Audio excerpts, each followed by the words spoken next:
ഫിസിക്സിൽ ചോദിക്കാൻ കണക്കിൻ്റെ ഭാഗത്തുനിന്ന് നമ്മളുടെ 5ാമത്തെ പാഠത്തിൽ നിന്ന് ചോദിക്കാൻ സാധ്യതയുള്ളൊരു ക്വസ്റ്റ്യനാണ്. എന്താണ്?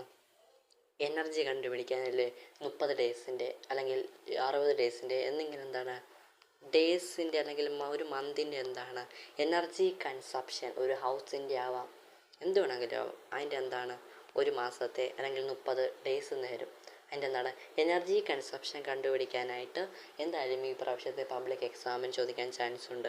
അങ്ങനെ ചോദിച്ചാൽ എന്തോ ചെയ്യണം? ആ ഒരു power in watt into time in hour divided by 1000 അവിടെ ഹവറിൽ തന്നെ ഇട്ടാൽ മതി. അതിനെ എന്താണ് സെക്കൻഡിലോട്ട് മാറ്റണ്ട, ആ ഒരു ഹവറിൽ തന്നെ അവിടെ ഇട്ടാൽ മതി. അതിനെന്തോ ചെയ്യണം? പവർ ഇൻ വാട്ട് കൊണ്ട് ഇൻറ്റു ചെയ്ത് 1000 കൊണ്ട് ഡിവൈഡ് ചെയ്യണം. പിന്നെന്താണ്, ഇപ്പം 30 ആണെങ്കിൽ ആ കിട്ടിയ ഉത്തരം 5 ആണെങ്കിൽ അതിന് എന്തോ ചെയ്യണം? 30 കൊണ്ട് ഇൻറ്റു ചെയ്തിട്ട് എന്തോ ചെയ്യണം?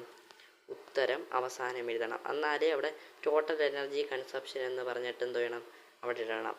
എന്നാലേ എന്താണ് അവിടെ അതിന് മാർക്ക് കിട്ടും. കാരണം അവിടെ ചോദിച്ചേക്കുന്നത് എന്താണ്? ടോട്ടൽ എനർജി കൺസപ്ഷൻ എന്നായിരിക്കും. അതിനെന്താണ് അങ്ങനെ നോക്കിയിട്ട് എഴുതണം ഈ ഇക്വേഷൻ വെച്ച്.